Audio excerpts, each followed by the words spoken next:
Welcome to This Explainer. Today, we're tackling something literally almost all of us have faced at some point: interview panic.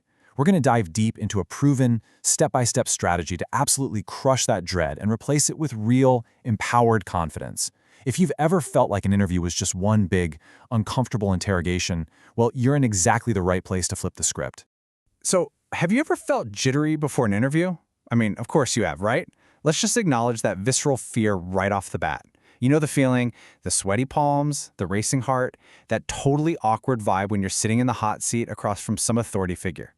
It's an unnatural situation where it really feels like they hold absolutely all the cards. But what if I told you that whole power dynamic is actually just an illusion? Yeah, check this out. 60%. Studies show this incredibly surprising statistic. Over 60% of interviewers are entirely untrained in how to actually conduct a job interview. Think about that for a second. Most managers report feeling nervous, anxious, confused, and honestly, even kind of incompetent when they have to interview someone. They're likely just as stressed out as you are. Understanding this, it instantly shifts the power dynamic. You can literally walk into that room way more prepared than the person asking the questions. And to get you that prepared, we're drawing our insights today directly from an absolutely fantastic resource. This explainer is built on Marky Stein's groundbreaking book, Fearless Interviewing. And the best part? Instead of just giving you a massive list of generic answers to memorize, this approach gives you specific, actionable tools to take all that nervous, jittery energy and transform it into genuine enthusiasm and authority. When we look at the most common interview fears, it completely validates what so many of us worry about. We're talking about freezing up when a tough question hits, the fear of sounding arrogant or like you're just bragging, the absolute dread of having to explain a past firing, or worrying that they're going to think you're either way overqualified or totally underqualified. I want to reassure you right now, these are completely universal concerns, and we're going to solve them today with no endless memorization required. And hey, if you think you're alone in this, you've got to hear this quote from Tim. So Tim was a highly experienced lighting crew chief up in Utah who packed up and moved to Hollywood to break into the film industry. But when he finally landed this big interview with the director of photography, it turned into a total interrogation. He said, "My mouth went dry and it was like my jaw couldn't move. I just sat there and totally froze." It's wild, right? But it brilliantly illustrates how even highly experienced, incredibly capable professionals can just crumble if they aren't strategically prepared to communicate their worth. All right, let's jump into Section 1, Building Your Skills Arsenal, Overcoming Imposter Syndrome. So, how do we make sure we don't freeze up like Tim? Well, it all starts with tackling imposter syndrome. You know, that nagging voice in your head that makes perfectly qualified people feel like they don't deserve the job or that they're going to be exposed as a total fraud. Getting past this requires a major mindset shift. Bragging versus reporting the facts. Look, a lot of us were taught growing up that tooting your own horn is a bad thing. We need to reframe that right now. Confidently stating your accomplishments in an interview, that is not bragging at all. Actually, it's just reporting the factual evidence of your past performance. You're simply giving the employer the raw data they need to make a smart business decision. And to report those facts naturally, you need to build up your skills arsenal way before you ever step foot in that room. That way, you're not desperately trying to pull great examples out of thin air while you're sweating under pressure. There are basically 5 pillars you need to inventory here. First, general skills, like managing or organizing.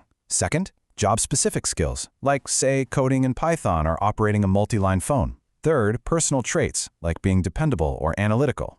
Fourth, competencies, which are essentially skill clusters. And finally, your gift. Let's break a couple of these down, because skipping them is a huge mistake. Let me tell you a quick story about Marie to show you the absolute peril of giving vague answers. On paper, Marie looked phenomenal. She had this 10-year background in sales, managed massive accounts, the whole 9 yards. But she ended up failing 7 different interviews in 2 months. Why? Because when they asked her about herself, she only ever spoke in vague generalities. She'd say stuff like, "Oh, I'm extremely experienced," or "I have an exceptional record." She basically left these employers without a single shred of actual proof of her abilities. The thing is, an employer is never going to connect the dots for you. You have to paint the whole picture yourself. And part of painting that picture means really highlighting your core competencies. Employers today are heavily screening for these specific skill clusters. In fact, they often value traits like flexibility, adaptability, problem solving, and a true willingness to learn way more than just traditional technical skills. There was actually a tech CEO who admitted he considered adaptability to be literally the single most important quality an employee could possibly have. So you absolutely need to have specific stories loaded up and ready to go that prove you actually possess these competencies. Okay, then there's the fifth pillar of your arsenal, which is your gift. This is that really unique, compelling core trait that completely dictates your chemistry with other people. It's the foundation of who you are as a person, not just what you do for work. Think about the quality you get complimented on the most. Maybe it's your endless perseverance, or your vision, or just your undeniable ability to inspire the people around you. You've got to remind yourself of this gift right before you walk into the interview, because that authentic chemistry, that is what actually wins over an interviewing. Moving right along to Section 2, the Q statement formula, your secret weapon. Now that you've got your skills all inventoried, how do you actually avoid sounding super vague like Marie did? You use your secret weapon. Let's compare a pretty weak assertion with a really punchy Q statement. Look at Statement A. I am a good communicator. I mean, it's fine, but it's completely forgettable, right? Now look at Statement B. I have lectured to more than 12,000 people worldwide. Boom, night and day. Immediately, it builds this vivid mental picture of success. It's not just some personal opinion you're throwing out there, it uses hard facts and numbers to undeniably demonstrate the skill. So how do you actually build one of these? Well, it's like a simple math equation you can use to construct your very own Q statements. You just start with an action verb, then you add the context, the who, what, when, where, or how, and you equal it out with a highly specific result. You'll notice that every truly great answer ends with a measurable result that ultimately benefits the company's bottom line. When you use this exact formula, you are absolutely not bragging. You are quite literally proving your worth with undeniable data.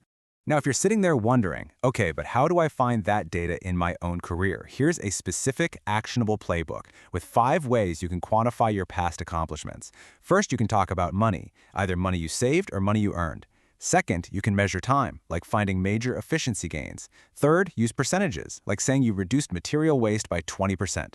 Fourth, use hard numbers, whether we're talking about daily call volumes or even lines of code written. And fifth, you can use scale or rank, like how you moved a department's customer satisfaction score from a 3 up to a solid 4.5.